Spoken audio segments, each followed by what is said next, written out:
ನನ್ನ ಹೆಸರು ರಾಘವ. ನನ್ನ ಬಾಳಿನ ಬೆಳಕು. ನನ್ನ ಪ್ರೀತಿಯ ಪತ್ನಿ ರಾಧಾಳೊಂದಿಗೆ ಸುಖವಾಗಿ ಸಂಸಾರ ನಡೆಸುತ್ತಿದ್ದೆ. ಅವಳು ಅಕ್ಷರಶಃ ಸೌಂದರ್ಯದ ಪ್ರತಿರೂಪವಾಗಿದ್ಲು. ಅವಳ ನಗು ನನ್ನ ಪ್ರತಿದಿನದ ಚಿಂತೆಗಳನ್ನು ಮರೆಸುತ್ತಿತ್ತು. ನಮ್ಮ ಪ್ರೀತಿ ಅಷ್ಟು ಗಾಢವಾಗಿತ್ತು. ನಮ್ಮ ಕನಸುಗಳು ಸೀಮಾರಹಿತವಾಗಿದ್ದವು. ಆದರೆ ಆ ಸಂತೋಷ ಹೆಚ್ಚು ದಿನ ಉಳಿಯಲಿಲ್ಲ. ಒಂದಿನ ರಾಧಾ ಇದ್ದಕ್ಕಿದ್ದಂತೆ ಕಣ್ಮರೆಯಾಗಿದ್ಲು. ಎಲ್ಲಿ ಹೋದ್ಲು, ಏನಾಯಿತು ಎಂಬುದರ ಬಗ್ಗೆ ನನಗೇನು ಸುಳಿಯಿರಲಿಲ್ಲ. ಮನೆಯಲ್ಲಿ, ಊರಿನಲ್ಲಿ, ಸ್ನೇಹಿತರ ಬಳಿ, ಸಂಬಂಧಿಕರ ಬಳಿ ಎಲ್ಲೆಲ್ಲೂ ಅವಳನ್ನು ಹುಡುಕಿದೆ. ಪ್ರತಿದಿನವೂ ಪ್ರತಿ ಕ್ಷಣವೂ ಅವಳಿಗಾಗಿ ಕಾಯುತ್ತಿದ್ದೆ. ಆದರೆ ಯಾವ ಪ್ರಯೋಜನ ಆಗಲಿಲ್ಲ. ರಾಧಳ ಬಗ್ಗೆ ಯಾವುದೇ ಮಾಹಿತಿ ಸಿಗಲಿಲ್ಲ. ನನ್ನ ತಾಯಿ ನನ್ನ ಕಷ್ಟ ನೋಡಿ ಸಹಾನುಭೂತಿ ತೋರ್ತಿದ್ರು. ಅವರ ಕಣ್ಣುಗಳಲ್ಲಿ ವಿಚಿತ್ರವಾದ ಹೊಳಪು ಇರೋದನ್ನು ನಾನು ಗಮನಿಸಿದ್ದೆ. ಆದರೆ ಆ ದುಃಖದಲ್ಲಿ ಅದನ್ನು ಗಂಭೀರವಾಗಿ ಪರಿಗಣಿಸಲಿಲ್ಲ. ರಾಧೆ ಇಲ್ಲದೆ ನನ್ನ ಜೀವನ ಶೂನ್ಯವಾಗಿತ್ತು. ಪ್ರಪಂಚವೇ ನನ್ನಿಂದ ದೂರ ಸರಿದಂಥ ಭಾಸವಾಗಿತ್ತು. ರಾತ್ರಿ ಇಡೀ ನಿದ್ದೆ ಬರ್ತಿರಲಿಲ್ಲ. ಹಗಲಿಡೀ ಮನಸ್ಸಿಗೆ ನೆಮ್ಮದಿ ಇರಲಿಲ್ಲ. ಅವಳನ್ನು ಹುಡುಕಿ ಹುಡುಕಿ ಸುಸ್ತಾದಾಗ ನಾನು ಕೊನೆಗೆ ನನ್ನ ತಾಯಿಯ ಬಳಿ ವಿಷಯ ಪ್ರಸ್ತಾವಿಸಿದೆ. ರಾಧಾ ಎಲ್ಲಿ ಹೋಗಿದ್ದಾಳೆ ಎಂದು ಮತ್ತೆ ಮತ್ತೆ ಕೇಳಿದಾಗ ತಾಯಿ ನನ್ನ ಕಣ್ಣುಗಳನ್ನು ನೋಡದ ತಳಮಳದಿಂದ ಮಾತನಾಡಿದರು. ಅವಳು ಬುದ್ಧಿ ಸರಿಯಿಲ್ಲದವಳು ರಾಘವ್. ಯಾವುದೋ ಹುಡುಗನ ಜೊತೆ ಓಡಿ ಹೋಗಿರಬೇಕು. ಅಂತಹ ನಂಬಿಕೆ ದ್ರೋಹಿ ಹೆಂಡತಿ ನಿನಗೆ ಏಕೆ ಬೇಕು? ಅವಳನ್ನು ಮರೆತು ಬಿಡು ಎಂದರು. ನನ್ನ ತಾಯಿ ಹೇಳಿದ ಮಾತು ನನ್ನ ಪ್ರಪಂಚವೇ ತಲೆಕೆಳಗಾಗಿತ್ತು. ನಾನು ಅವಳನ್ನು ಅವತ್ತಷ್ಟು ನಂಬಿದ್ದೆ. ಹಾಗೆ ಮಾಡುವವಳಲ್ಲ, ಅಷ್ಟು ವಿಶ್ವಾಸವಿತ್ತು. ಆದರೆ ನನ್ನ ತಾಯಿ ನನ್ನ ಆಧಾರ ಸ್ತಂಭವಾಗಿದ್ದರು. ಹಾಗೆ ಹೇಳಿದಾಗ ನನ್ನ ಮನಸ್ಸು ದಾರಿ ಕಾಣದ ಅಂಧಕಾರತೆ ಸಿಲುಕಿತ್ತು. ಇಷ್ಟು ದಿನ ಅವಳ ಬಗ್ಗೆ ನಾನು ಕಂಡಿದ್ದ ಸುಂದರ ಕನಸುಗಳು ಒಂದೇ ಕ್ಷಣದಲ್ಲಿ ಭಗ್ನವಾಗಿದ್ದವು. ನನ್ನ ಹೃದಯ ಛಿದ್ರವಾಯಿತು. ನನ್ನ ಜೀವನದಲ್ಲಿ ನಡೆದ ಅತಿ ದೊಡ್ಡ ದುರಂತ ಎಂದರೆ ಇದೆ ಎಂದು ಭಾವಿಸಿದೆ. ತಾಯಿಯ ಮಾತನ್ನು ಸಂಪೂರ್ಣವಾಗಿ ನಂಬಿಬಿಟ್ಟಿದ್ದೆ. ರಾಧಾ ನನ್ನನ್ನು ಬಿಟ್ಟು ಹೋಗಿದ್ದಾಳೆ, ನನಗೆ ದ್ರೋಹ ಮಾಡಿದ್ದಾಳೆ ಎಂದು ಮನಸ್ಸು ಒಪ್ಪಿಕೊಂಡಿದ್ದೆ. ಆ ದುಃಖ ನನ್ನನ್ನು ಸಂಪೂರ್ಣವಾಗಿ ಆವರಿಸಿಕೊಂಡಿತ್ತು. ನಾನು ಗಳಿಸಿದ ಪ್ರೀತಿ, ವಿಶ್ವಾಸ ಎಲ್ಲ ಕಳೆದುಕೊಂಡೆ ಅಂತ ಅಂದುಕೊಂಡೆ. ತಾಯಿಯ ಮಾತು ನಂಬಿದ ನಾನು ಅವಳು ಹಾಗೆ ಮಾಡಲು ಸಾಧ್ಯವಿಲ್ಲ ಎನ್ನುವ ನನ್ನ ಮನಸ್ಸಿನ ಮಾತನ್ನು ಕಡೆಗಣಿಸಿದೆ. ಅದು ನನ್ನ ಜೀವನದ ಅತಿ ದೊಡ್ಡ ತಪ್ಪು ಎಂದು ನನಗೆ ಆಗ ಗೊತ್ತಿರಲಿಲ್ಲ. ರಾಧಾ ನನ್ನನ್ನು ಬಿಟ್ಟು ಹೋಗಿದ್ದಾಳೆ ಎಂಬ ತಾಯಿಯ ಮಾತು ನಂಬಿದ ರಾಘವ್ ಜೀವನ ಸಂಪೂರ್ಣವಾಗಿ ಹಳಿ ತಪ್ಪಿತ್ತು. ನನ್ನಲ್ಲಿ ಯಾವುದೂ ಸಹ ಉಳಿದಿರಲಿಲ್ಲ. ಪ್ರತಿದಿನವೂ ರಾಧಾ ಇಲ್ಲದ ಬದುಕು ನರಕ ಸಮಾನವಾಗಿತ್ತು. ಅವಳ ನೆನಪುಗಳು ನನ್ನನ್ನು ಕ್ಷಣ ಕ್ಷಣವೂ ಕಾಡುತ್ತಿದ್ದವು. ನಗುತ್ತಿದ್ದ ರಾಧಾ, ನನ್ನ ಜೊತೆ ಮಾತನಾಡುತ್ತಿದ್ದ ರಾಧಾ ನನ್ನ ಕನಸುಗಳಲ್ಲಿ ಬಂದು ನನ್ನನ್ನು ನೋವಿಸುತ್ತಿದ್ದಳು. ನನ್ನ ಕೆಲಸಕ್ಕೆ ಹೋಗುವುದನ್ನು ನಿಲ್ಲಿಸಿದೆ. ಕಚೇರಿಗೆ ಹೋಗಿ ಕುಳಿತುಕೊಳ್ಳುವುದು, ಯಾವುದೇ ಕೆಲಸ ಮಾಡದಿರುವುದು ನನಗೆ ಸಾಧ್ಯವಾಗುತ್ತಿರಲಿಲ್ಲ. ನನ್ನ ಮನಸ್ಸು ಸಂಪೂರ್ಣವಾಗಿ ಖಾಲಿಯಾಗಿತ್ತು, ಶೂನ್ಯವಾಗಿತ್ತು. ದೇಹ ಮಾತ್ರ ಅಲ್ಲಿತ್ತು. ಮನಸ್ಸು ರಾಧಾಳನ್ನು ಹುಡುಕುತ್ತಾ ಎಲ್ಲೋ ಅಲೆದಾಡುತ್ತಿತ್ತು. ನನ್ನ ಅಧಿಕಾರಿಗಳು, ಸಹೋದ್ಯೋಗಿಗಳು ನನ್ನ ಸ್ಥಿತಿಯನ್ನು ಅರ್ಥ ಮಾಡಿಕೊಳ್ಳಲು ಪ್ರಯತ್ನಿಸಿದರು. ಮೊದಲು ನನಗೆ ರಜೆ ನೀಡಿದರು. ನಂತರ ನನ್ನನ್ನು ಹುರಿದುಂಬಿಸಲು ಪ್ರಯತ್ನಿಸಿದರು. ಆದರೆ ಯಾವುದೂ ಫಲ ನೀಡಲಿಲ್ಲ. ನಾನು ಅವರ ಮಾತುಗಳಿಗೆ ಸ್ಪಂದಿಸಲಿಲ್ಲ. ನನ್ನ ಕೆಲಸವನ್ನು ಸರಿಯಾಗಿ ನಿರ್ವಹಿಸಲಿಲ್ಲ. ನನ್ನ ಕಡೆಯಿಂದ ಯಾವುದೇ ರೀತಿಯ ಪ್ರಗತಿ ಕಾಣದಿದ್ದಾಗ ಕಡೆಗೆ ಅವರು ಅನಿವಾರ್ಯವಾಗಿ ನನ್ನನ್ನು ಕೆಲಸದಿಂದ ತೆಗೆದುಹಾಕಬೇಕಾಯಿತು. ರಾಘವ್, ನಿಮ್ಮ ಕೆಲಸವನ್ನು ನಾವು ಮೆಚ್ಚುತ್ತೇವೆ. ಆದರೆ ಈಗ ನಿಮ್ಮಿಂದ ಯಾವುದೇ ಕೆಲಸ ಆಗುತ್ತಿಲ್ಲ. ಇಂಥ ಪರಿಸ್ಥಿತಿಯಲ್ಲಿ ನಾವು ನಿಮ್ಮನ್ನು ಉಳಿಸಿಕೊಳ್ಳಲು ಸಾಧ್ಯವಿಲ್ಲ ಎಂದು ಅವರು ಹೇಳಿದಾಗ ನನ್ನ ಮನಸ್ಸಿಗೆ ಯಾವುದೇ ಆಶ್ಚರ್ಯವಾಗಲಿಲ್ಲ. ನನಗೆ ಕೆಲಸ ಕಳೆದುಕೊಂಡ ಬಗ್ಗೆ ಯಾವುದೇ ಬೇಸರ ಕೂಡ ಆಗಲಿಲ್ಲ. ಯಾಕೆಂದರೆ ನನ್ನ ಜೀವನದ ದೊಡ್ಡ ಸಂಪತ್ತು ರಾಧಳನ್ನು ನಾನು ಈಗಾಗಲೇ ಕಳೆದುಕೊಂಡಿದ್ದೆ. ನನ್ನ ಬಳಿ ಉಳಿದುಕೊಂಡಿದ್ದು ಬರೀ ದುಃಖ, ನೋವು, ಹತಾಶೆ. ಕೆಲಸ ಕಳೆದುಕೊಂಡ ನಂತರ ನನಗೆ ನನ್ನ ಪರಿಸ್ಥಿತಿ ಇನ್ನಷ್ಟು ಹದಗೆಟ್ಟಿತ್ತು. ಮನೆ ಬಾಡಿಗೆ, ದೈನಂದಿನ ಖರ್ಚುಗಳು ಎಲ್ಲವೂ ಹೊರೆಯಾಗತೊಡಗಿತು. ನನ್ನ ಆರ್ಥಿಕ ಸ್ಥಿತಿ ಸಂಪೂರ್ಣವಾಗಿ ಕುಸಿಯತೊಡಗಿತು. ತಾಯಿಯ ಬಳಿಯೂ ಹಣವಿರಲಿಲ್ಲ, ಅಥವಾ ಇದ್ದರೂ ನನಗೆ ನೀಡಲು ಮನಸ್ಸು ಮಾಡಲಿಲ್ಲ. ನಾನು ನಿರಾಶೆಯ ಆಳಕ್ಕೆ ಇಳಿದು ಹೋಗಿದ್ದೆ. ಬದುಕುವುದು ಹೇಗೆ ಎಂದು ತಿಳಿಯದಂತಾಯಿತು. ಒಂದು ದಿನ ನನ್ನ ಹಳ್ಳಿಯ ಜಮೀನ್ದಾರರ ಬಗ್ಗೆ ನೆನಪಾಯಿತು. ಅವರು ದೊಡ್ಡ ಶ್ರೀಮಂತರಾಗಿದ್ದರು. ಈ ಹಳ್ಳಿಗೆ ಅವರ ಹವೇಲಿಯು ತುಂಬ ದೊಡ್ಡದಾಗಿತ್ತು. ಅಲ್ಲಿ ಕೆಲಸ ಸಿಕ್ಕರೆ ನನ್ನ ಜೀವನಕ್ಕೆ ಒಂದು ದಾರಿ ಸಿಗಬಹುದೆಂದು ಯೋಚಿಸಿದೆ. ಬೇರೆ ದಾರಿ ಇಲ್ಲದೆ ನನ್ನ ಹತಾಶ ಸ್ಥಿತಿಯಲ್ಲಿ ಜಮೀನ್ದಾರರ ಮನೆಯ ಕಡೆಗೆ ಕಾಲ್ನಡಿಗೆಯಲ್ಲೇ ಹೊರಟೆ. ನನ್ನಲ್ಲಿ ಯಾವುದೇ ಬಲವಿರಲಿಲ್ಲ, ಆದರೆ ಹೊಟ್ಟೆಪಾಡಿಗೆ ಏನಾದರೂ ಮಾಡಲೇಬೇಕಿತ್ತು. ಅವರ ಮನೆಗೆ ಹೋಗಿ ಕೆಲಸ ಕೇಳಿದಾಗ ಅವರು ನನ್ನನ್ನು ಅನುಕಂಪದಿಂದ ನೋಡಿದರು. ರಾಘವ್, ನಿನ್ನ ಬಗ್ಗೆ ಗೊತ್ತು, ಒಳ್ಳೆಯ ಹುಡುಗ. ಇಲ್ಲಿ ನಿನಗೆ ಒಂದು ಕೆಲಸ ಕೊಡುತ್ತೇನೆ, ಆದರೆ ಎಚ್ಚರಿಕೆಯಿಂದ ಇರು ಎಂದು ಹೇಳಿದ್ದರು. ಅವರ ಮಾತು ಕೇಳಿ ನನಗೆ ಸಮಾಧಾನವಾಯಿತು. ಕಡೆಗೂ ಒಂದು ಕೆಲಸ ಸಿಕ್ಕಿತ್ತು ಎಂದು ನಿಟ್ಟುಸಿರುಬಿಟ್ಟೆ. ಜಮೀನ್ದಾರರ ಮನೆಯಲ್ಲಿ ಕೆಲಸ ಮಾಡಲು ಪ್ರಾರಂಭಿಸಿದೆ.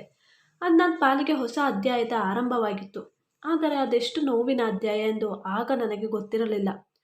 ಜಮೀನ್ದಾರರ ಮನೆಯಲ್ಲಿ ಕೆಲಸ ಪ್ರಾರಂಭಿಸಿದೆ.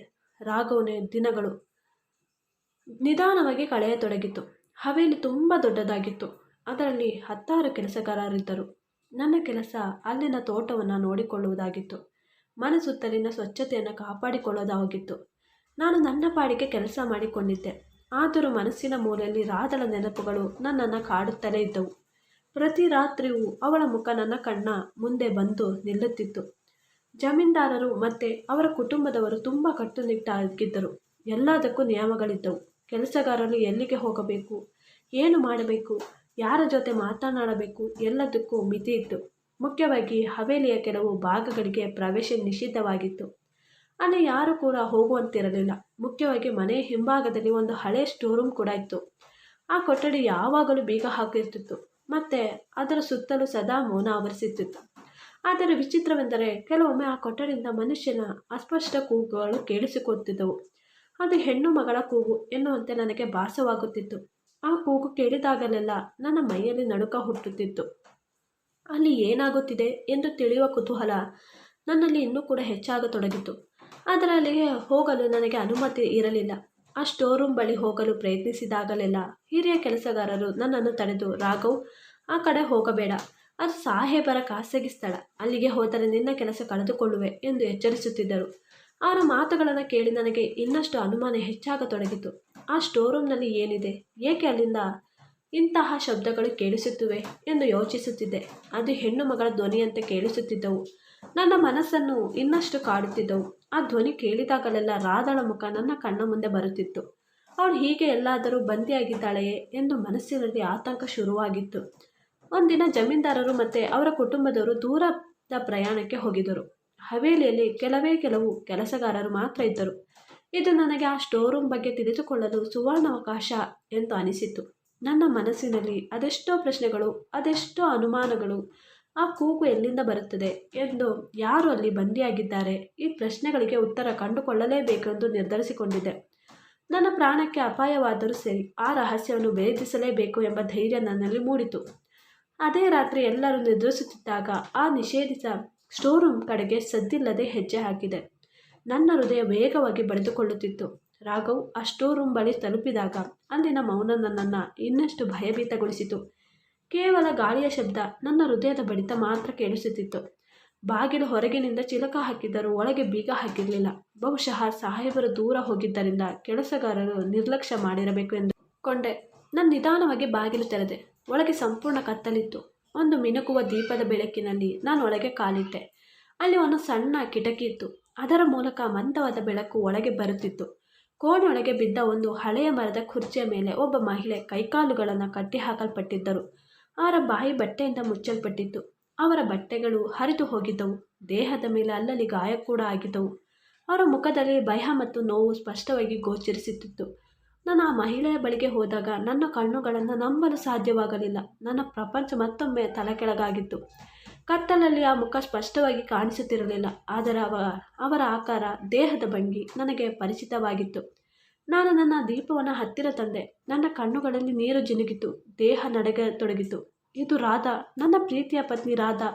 ಅವಳ ಸ್ಥಿತಿ ಕಂಡು ನನ್ನ ಕಣ್ಣಲ್ಲಿ ರಕ್ತ ಬಂತು. ಅವಳು ಜೀವಂತವಾಗಿದ್ದಳು. ಆದರೆ ಈ ಸ್ಥಿತಿಯಲ್ಲಿ ನಾನು ಅವಳನ್ನು ಮುಟ್ಟಿದಾಗ ಅವಳು ಕಣ್ಣು ತೆರೆದು ನೋಡಿದಳು. ಅವಳ ಕಣ್ಣುಗಳಲ್ಲಿ ಆಘಾತ, ಭಯ, ನಂತರ ಅಚ್ಚರಿ. ಅವಳ ಕಣ್ಣುಗಳಿಂದ ನೀರು ಹರಿಯಲು ಪ್ರಾರಂಭಿಸಿತು. ನಾನು ಅವಳ ಬಾಯಿಲಿದ್ದ ಬಟ್ಟೆಯನ್ನು ತೆಗೆದೆ, ಕೈಕಾಲುಗಳನ್ನು ಬಿಚ್ಚಿದೆ. ಅವಳು ತಕ್ಷಣ ನನ್ನನ್ನು ಅಪ್ಪಿಕೊಂಡಳು. ನನ್ನ ಬಟ್ಟೆಗಳೆಲ್ಲ ಅವಳ ಕಣ್ಣೀರಿಂದ ತೇವವಾಗಿದ್ದವು. ಅವಳು ಅಳುತ್ತಲೇ ನನಗೆ ವಿಷಯವನ್ನು ವಿವರಿಸಲು ಪ್ರಾರಂಭಿಸಿದಳು. ರಾಘವ್, ನನಗೆ ಆಗಿದ್ದೆಲ್ಲ ಸಾರಾಂಶ ಕೇಳು. ನಾನು ಓಡಿ ಹೋಗಿರಲಿಲ್ಲ. ನಿಮ್ಮ ತಾಯಿ ನನ್ನನ್ನು ದುಡ್ಡಿಗೆ ಮಾರಾಟ ಮಾಡಿದರು. ಸಾಹೇಬರು ನನ್ನ ಸೌಂದರ್ಯವನ್ನು ನೋಡಿ ಆಕರ್ಷಿತವಾಗಿದ್ದರು. ಅವರಿಗೆ ನನ್ನನ್ನು ಹೇಗಾದರೂ ಮಾಡಿ ಪಡೆಯಬೇಕೆಂಬ ಹಂಬಲವಿತ್ತು. ನಿಮ್ಮ ತಾಯಿಗೆ ದುಡ್ಡಿನ ಆಸೆಯನ್ನು ತೋರಿಸಿದಾಗ ಅವರು ಅದಕ್ಕೆ ಬಲಿಯಾಗಿದ್ದರು. ನನಗೆ ಗೊತ್ತಿಲ್ಲದಂತೆ ನನ್ನನ್ನು ಇವರ ಕೈಗೆ ಒಪ್ಪಿಸಿದರು.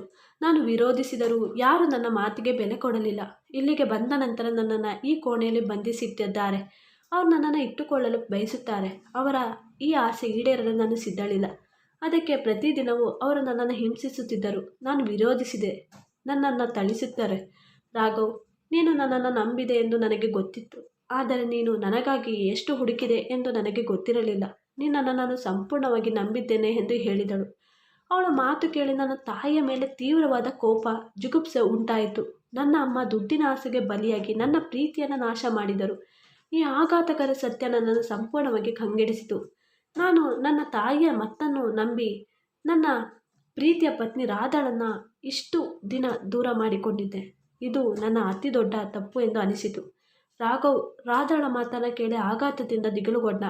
ನನ್ನ ತಾಯಿ ಇಂತಹ ಏಹ್ಯ ಕೃತ್ಯಕ್ಕೆ ಕೈ ಹಾಕುತ್ತಾರೆ ಎಂದು ಊಹಿಸಲು ಸಾಧ್ಯವಿರಲಿಲ್ಲ.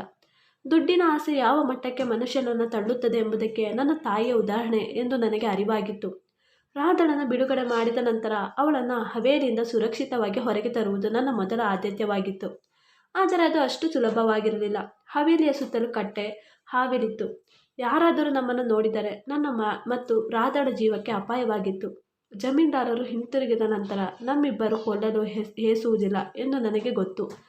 ನಾವಿಬ್ಬರು ಅಲ್ಲಿಂದ ತಪ್ಪಿಸಿಕೊಳ್ಳಲು ಒಂದು ಯೋಜನೆಯನ್ನು ರೂಪಿಸತೊಡಗಿದ್ದೆವು. ಆ ರಾತ್ರಿ ನಾವು ಸ್ಟೋರ್ ರೂಮ್ನಲ್ಲಿಯೇ ಉಳಿದುಕೊಂಡವು. ರಾಧಾ ನನಗೆ ಅಲ್ಲಿ ನಡೆದ ಎಲ್ಲ ಘಟನೆಗಳನ್ನು ವಿವರಿಸಿದಳು. ಅವಳು ಅನುಭವಿಸಿದ ಯಾತನೆ, ನೋವು, ಮಾನಸಿಕ ಹಿಂಸೆಯನ್ನು ಕೇಳಿ ನನ್ನ ಕಣ್ಣಲ್ಲಿ ನೀರು ಜಿನುಗಿತು. ಅವಳನ್ನು ಉಳಿಸಿಕೊಳ್ಳಲು ನಾನು ಏನಾದರೂ ಮಾಡಲೇಬೇಕೆಂದು ಸಂಕಲ್ಪ ಮಾಡಿದೆ. ಅವಳಲ್ಲಿಂದ ಹೊರಬರಲು, ತನ್ನ ಬದುಕನ್ನು ಮತ್ತೆ ಸರಿಪಡಿಸಿಕೊಳ್ಳಲು ನಾನು ಸಂಪೂರ್ಣವಾಗಿ ಬೆಂಬಲ ನೀಡಬೇಕಿತ್ತು. ನಮ್ಮಿಬ್ಬರಿಗೂ ಹೊಸ ಭರವಸೆ ಮೂಡಿತು. ನಾನು ಕಷ್ಟಪಟ್ಟು ಹೋರಾಡಿ ಈ ದುಸ್ಥಿತಿಯಿಂದ ಹೊರಬರಬೇಕೆಂದು ನಿರ್ಧರಿಸಿದೆವು. ರಾಧಾ ನನ್ನನ್ನು ನೋಡಿದಾಗ ಅವಳ ಕಣ್ಣಲ್ಲಿ ಹೊಳಪು ಕಾಣಿಸಿತು. ನನಗೂ ಹೊಸ ಭರವಸೆ ಮೂಡಿತು. ನಾನು ಅಲ್ಲಿಂದ ಹೇಗೆ ತಪ್ಪಿಸಿಕೊಳ್ಳಬೇಕೆಂದು ಆಲೋಚಿಸಿದೆ. ಆ ರಾಧಾಳನ್ನು ನಾನು ಮರೆಯಲು ಪ್ರಯತ್ನಿಸಿದರೆ, ಆದರೆ ನನ್ನ ಮನಸ್ಸು ಅವಳನ್ನು ಮರೆಯಲು ಬಿಡಲಿಲ್ಲ. ಅದಕ್ಕೆ ಒಂದು ಕಾರಣ ಇತ್ತು. ಅವಳು ಇಷ್ಟು ದಿನ ನೋವುಂಡಿದ್ದರೂ ನನ್ನ ಮೇಲಿನ ಪ್ರೀತಿ ಅವಳಲ್ಲಿ ಇನ್ನೂ ಜೀವಂತವಾಗಿತ್ತು. ಅಷ್ಟೆಲ್ಲ ಅನುಭವಿಸಿದ ನಂತರವೂ ಅವಳು ನನ್ನನ್ನು ನಂಬಿ ಮಾತನಾಡಿದ್ದು ನನಗೆ ಅಚ್ಚರಿ ಮೂಡಿಸಿತು. ಪ್ರೀತಿ ಅಂದರೆ ಇದೇ ಇರಬೇಕು. ಈ ಪ್ರೀತಿಗೆ ದ್ರೋಹ ಮಾಡುವುದು ಪಾಪ ಎಂದು ನನಗೆ ಅನ್ನಿಸಿತು. ನನ್ನ ತಾಯಿಯ ದುರಾಸೆಗೆ ನಮ್ಮಿಬ್ಬರ ಜೀವನ ನಾಶವಾಗಲು ನಾನು ಬಿಡಬಾರದು ಎಂದು ಮನಸ್ಸಿನಲ್ಲಿ ದೃಢ ಸಂಕಲ್ಪ ಮಾಡಿದೆ. ಬೆಳಗಿನ ಜಾವ ಇಡೀ ಹವೇಲಿ ನಿದ್ದೆಯಲ್ಲಿದ್ದಾಗ ನಾವು ತಪ್ಪಿಸಿಕೊಳ್ಳಲು ನಿರ್ಧರಿಸಿದೆವು.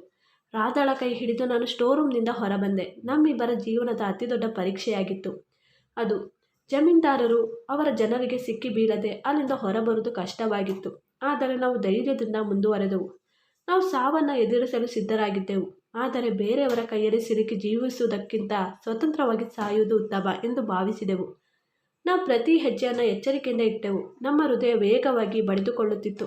ಕೇವಲ ಒಬ್ಬರನ್ನು ಎದುರಿಸಿದರೆ ಸಾಕು, ನಾವು ಇಲ್ಲಿಂದ ಹೊರಬರಬಹುದು ಎಂದು ನಮಗೆ ಗೊತ್ತಿತ್ತು. ನಾವು ಅಂತಿಮವಾಗಿ ಸ್ವತಂತ್ರದ ಕಡೆಗೆ ಹೆಜ್ಜೆ ಇಡಲು ಪ್ರಾರಂಭಿಸಿದೆವು. ರಾಘವ್ ಮತ್ತು ರಾಧಾ ಹವೇಲಿಯಿಂದ ತಪ್ಪಿಸಿಕೊಳ್ಳಲು ಸಂಪೂರ್ಣವಾಗಿ ಸಿದ್ಧರಾಗಿದ್ದರು. ಕತ್ತಲೆಯಲ್ಲಿಗೆ ಯಾರಿಗೂ ತಿಳಿಯದಂತೆ ಹವೇಲಿಯ ಹಿಂಭಾಗದ ಬೇಲಿಯ ಬಳಿ ತಲುಪಿದೆವು. ಅದು ಹಳೆಯ ಬೇಲಿಯಾಗಿದ್ದರಿಂದ ಸುಲಭವಾಗಿ ಹಾರಲು ಸಾಧ್ಯವಾಗಿತ್ತು. ರಾಧಾ ದುರ್ಬಲರಾಗಿದ್ದಳು, ಆದರೆ ಅವಳಲ್ಲಿ ಧೈರ್ಯವಿತ್ತು. ನಾನು ಅವಳಿಗೆ ಸಹಾಯ ಮಾಡಿದೆ. ನಮ್ಮಿಬ್ಬರ ಬೇಲಿಯನ್ನು ದಾಟಿದೆವು. ನಾವಿಬ್ಬರು ಅಲ್ಲಿಂದ ನಮ್ಮ ಓಟವು ಶುರುವಾಗಿತ್ತು. ಹವೇಲಿಂದ ದೂರ ಓಡುತ್ತಲೇ ಹೋದೆವು. ಎಲ್ಲಿಗೆ ಹೋಗಬೇಕೆಂದು ನಮಗೆ ಗೊತ್ತಿರಲಿಲ್ಲ. ಆದರೆ ಹವೇಲಿಯಿಂದ ದೂರ ಹೋದರೆ ಸಾಕು ಎಂದುಕೊಂಡಿದ್ದೆವು. ನಾವು ಹಳ್ಳಿಗೆ ಹೋಗದೆ ದೂರದ ನಗರಕ್ಕೆ ಹೋಗಲು ನಿರ್ಧರಿಸಿದೆವು. ಅಲ್ಲಿ ಹೊಸ ಜೀವನವನ್ನು ಆರಂಭಿಸಿದೆವು ಎಂದು ಆಶಿಸಿದೆವು. ದಾರಿಯಲ್ಲಿ ಕೆಲವರಿಂದ ಸಹಾಯ ಪಡೆದು ಬಸ್ ಹತ್ತಿ ನಗರದ ಕಡೆ ಹೊರಟೆವು. ಸದ್ಯ ಯಾರಿಗೂ ನಾವು ಕಾಣಿಸಿಕೊಳ್ಳಲಿಲ್ಲ. ನನ್ನ ಕಣ್ಣುಗಳಲ್ಲಿ ರಾಧಳನ್ನು ಮತ್ತೆ ನೋಡಿ ಖುಷಿಯಿತ್ತು. ಅದೇ ಸಮಯಕ್ಕೆ ತಾಯಿಯ ಮೇಲಿನ ಕೋಪವೂ ಇತ್ತು. ಆದರೆ ಈಗ ನನ್ನ ಮೊದಲ ಆದ್ಯತೆ ರಾಧಳನ್ನು ರಕ್ಷಿಸುವುದಾಗಿತ್ತು. ಅವಳಿಗೆ ಹೊಸ ಜೀವನ ನೀಡುವುದು.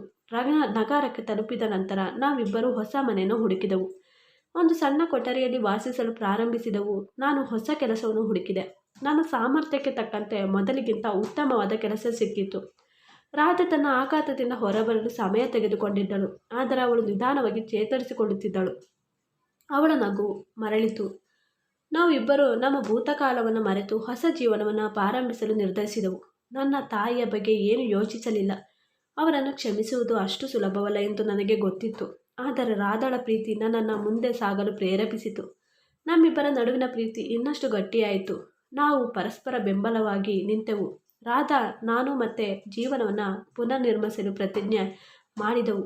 ನಾವು ಕಳೆದುಕೊಂಡ ಎಲ್ಲವನ್ನು ಮರಳಿ ಪಡೆಯಲು ಸುಂದರವಾದ ಭವಿಷ್ಯವನ್ನು ನಿರ್ಮಿಸಲು ಪ್ರಯತ್ನಿಸಿದೆವು. ಜೀವನದಲ್ಲಿ ಎಷ್ಟೇ ಕಷ್ಟ ಬಂದರೂ ಪರಸ್ಪರ ಜೊತೆಗಿದ್ದರೆ ಯಾವುದೇ ಅಡೆತಡೆಗಳನ್ನು ದಾಟಬಹುದು ಎಂದು ನಮಗೆ ಅರಿವಾಗಿತ್ತು. ನಮ್ಮ ಕತೆ ನೋವಿನಿಂದ ಕೂಡಿದರೂ ಅದು ನಮ್ಮ ಪ್ರೀತಿಯ ಶಕ್ತಿಯನ್ನು, ಭರವಸೆಯನ್ನು ತೋರಿಸಿತು. ಹೊಸ ಜೀವನ, ಹೊಸ ಕನಸುಗಳು, ಹೊಸ ಭವಿಷ್ಯ ನಮ್ಮನ್ನು ಕಾಯುತ್ತಿದ್ದವು. ನಾವು ಧೈರ್ಯದಿಂದ ಹೆಜ್ಜೆ ಇಟ್ಟೆವು. ನಮ್ಮ ದಾರಿಯಲ್ಲಿ ಎದುರಾಗುವ ಯಾವುದೇ ಸವಾಲುಗಳನ್ನು ಎದುರಿಸಲು ಸಿದ್ಧರಾಗಿ ನಿಂತಿದ್ದೆವು. ನಮ್ಮಿಬ್ಬರ ಬದುಕು ಇನ್ನು ಮುಂದೆ ಸಂತೋಷದಿಂದ ಇರಲಿದೆ ಎಂಬ ಆಶಾಕಿರಣ ನಮ್ಮ ಕಣ್ಣಿನಲ್ಲಿ ಹೊಳೆಯುತ್ತಿದೆ. ಈ ಸ್ಟೋರಿ ಇಷ್ಟ ಆದರೆ ಪ್ಲೀಸ್ ನನ್ನ ಚಾನಲ್ ಲೈಕ್ ಮಾಡಿ, ಚಾನಲ್ ಸಬ್ಸ್ಕ್ರೈಬ್ ಮಾಡೋದನ್ನು ಮರಿಬೇಡಿ. Thanks for watching.